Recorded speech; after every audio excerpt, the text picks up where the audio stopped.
I know I'm a little late to this party, but it's better to be late than to never arrive. And this party is an all-night rager, and it's only 10:30 p.m. Yeah, I was supposed to get there at like 9:45 p.m., but hey, 10:30 p.m. arrival is still very respectable, especially considering the workday tomorrow doesn't start till 9 a.m.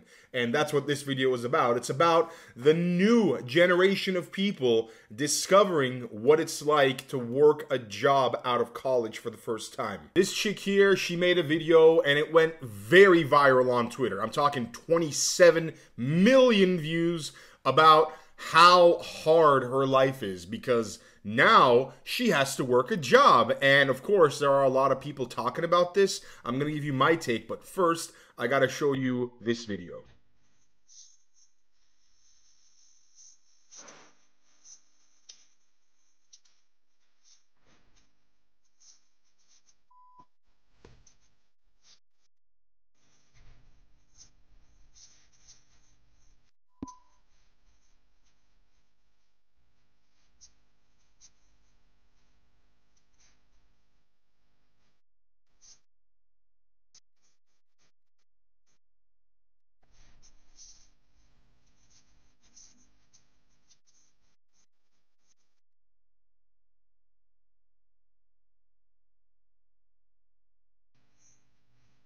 Just got a comment on how her voice. I'm so upset. Oh my god! Instantly triggered like some kind of trauma within my mind. But I'm gonna actually focus on what she's saying here instead of getting traumatized myself. She's right. You can hate on her all you want. She is 1000% right to be having a breakdown like this. I'm assuming she's probably 22 years old, maybe even 21 if she just finished university. She's having to get on a train at 7 a.m. and she comes back home at like 6 p.m. So if you're getting on a train at 7, you're most likely getting up at 5:30 a.m. just to get ready, have breakfast, do your makeup, brush your teeth, take a shower, and you're not getting home until 6 p.m. So your daily commitment, that is kind of the dark horse that's behind this 9-to-5 work thing. She's also saying she can't afford to live in a city, which is why she's taking this long commute. So she's gone for 11 hours. She has to get up at 5:30 in the morning, comes home at 6, which means she probably goes to bed around latest, if I had to say 11, to get 6.5 hours of sleep, maybe 10:30. So she's probably got like a solid 3 to 4 hours every single day of eating, doing laundry, doing chores, watching TV shows, winding down, seeing her friends, seeing her family, seeing her dog. That's not enough time for anybody.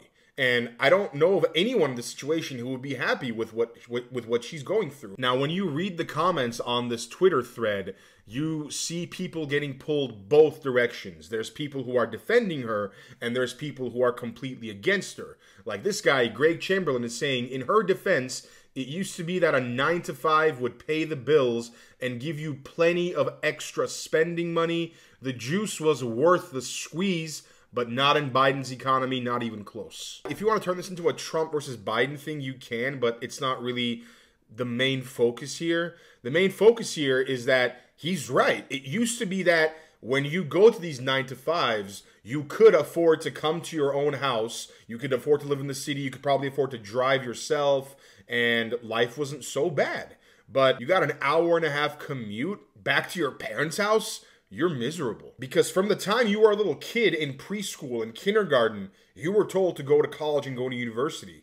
And you spend 12 years of your life in primary school getting ready to achieve that goal. All you hear from people older than you is, go to university, go to college, you're gonna get a good job, it's gonna be great. And then when you finish high school, you're like, oh, I gotta get into $100,000 of debt just to go to college? I'm gonna do it for sure, because I've been getting told to do that my whole life.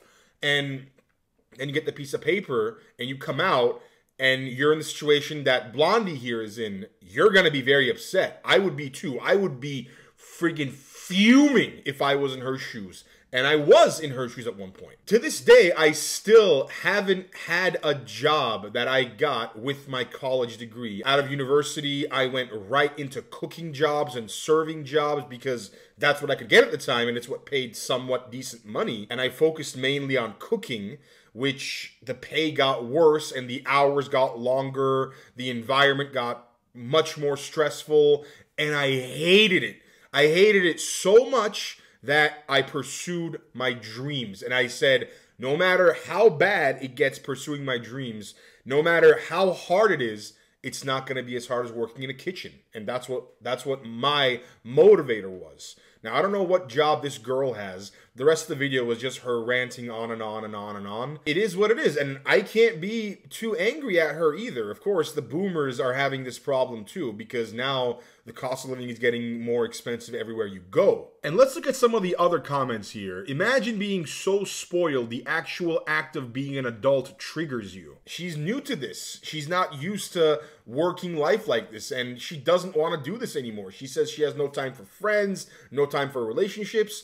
Nobody wants to be in that position. That's exactly what started communism. If you look at the roots of communism, behind why Karl Marx and Friedrich Engels started it, it's because employees back in the day, when the transition from farming to factories was happening at a very quick rate, a lot of employers were making their employees work 12 to 16-hour days on a factory line doing the same thing over and over again. Oh, so you gotta turn this little screw on every single item coming out? You're gonna be sitting there turning a screw for 16 hours straight. Maybe you got a break in between for lunch, but that's your job. You just stand there or sit there, next one, next one, next one, and you wind the clock down. You get alienated. You can be getting paid 30 bucks an hour at that point. You're still gonna be miserable because you're doing one thing. That's the only value you're providing. Of course, when the Communist Manifesto was written, a lot of workers who were in those shoes were like, yeah, we don't want to keep doing this anymore. We want to do some actual work. And that's what gave them the uprising. And I don't think that's going to happen here with this girl. And I don't think she was making this video to try to start a communist uprising of any kind. She's just kind of venting here. And nowadays, when you vent on Twitter or TikTok or Facebook or wherever, where everyone can hear it instead of to your friend. And 27 million people happen to see her vents. John Hawkins says, people are mocking her for being a wimp, but there's a lot of truth to that. It's what drives a lot of men to start their own businesses and a lot of women to want to get married to be stay-at-home moms, although both of those things can be even more work than the job. Of course, I got to mention here that it's not just men who are starting their own businesses. Women also start their own businesses. Obviously, more women become stay-at-home moms. But it's true. When you realize how tough the world is out there and you're at the mercy of your employer, of your boss, of your manager, whoever it is. If you got a boss who is an awesome guy, very happy, easy to work with, a good leader, you're going to enjoy your work. You're going to actually want to be there. He's going to change the entire culture and it's going to be fun for everybody. But if you got a boss who's an utter fuckwad, the kind of guy who micromanages, who talks down to you, who tries to make you come in on days where you have off, who is just not a good leader, you're going to hate your job. It's going to suck. And nowadays, most workplaces have a boss exactly like that. They don't hire good workplace, good cultured people to be their leaders. They hire the asshole who others are scared of because they think that's what's going to get results. And it's not true. It's just you're shooting your company culture in the foot by doing that, man. There's a quote by the great Casey Neistat where he said, if you want to find what you really want to do, you should spend at least a year working a job you hate. And it's absolutely 100% true. When you work a job you hate, there is nothing that you want to do more than getting the hell out of there and working for something you actually want to do. There's also another caveat that needs to be thrown out here. There is this idea that the dream, the goal of life is to get into like a get-rich-quick scheme, make a lot of money very quickly, and then you can retire and travel the world and just sit on your ass and do nothing while having a lot of money.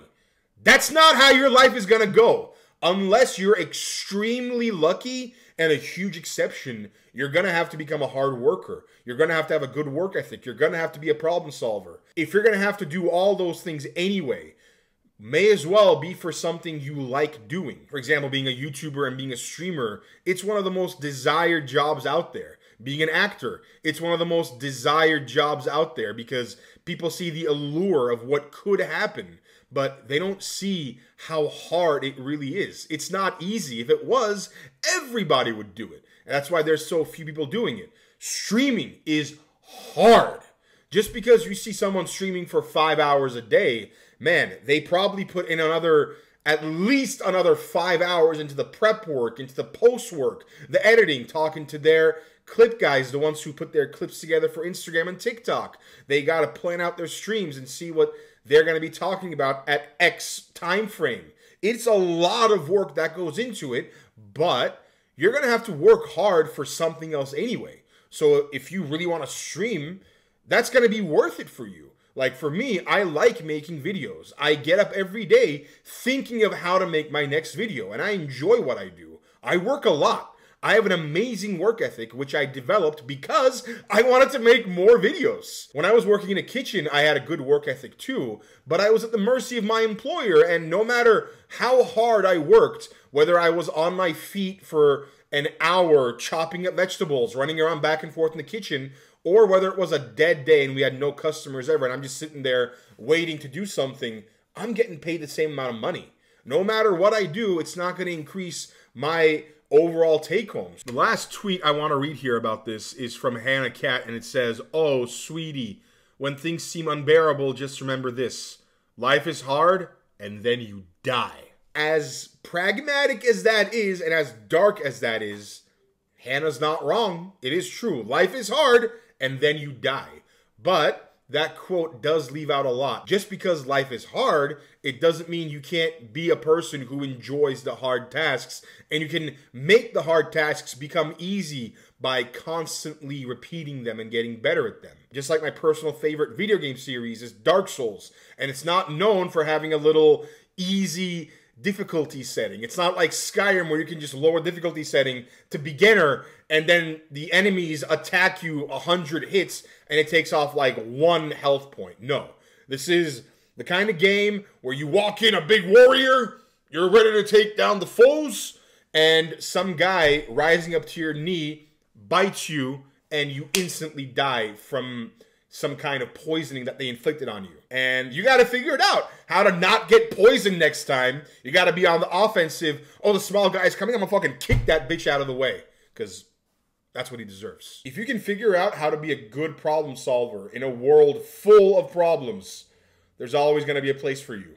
So maybe that's the way to go forward. Yeah, anyway. I just want to talk about this. That's it for today. I'll see you next time.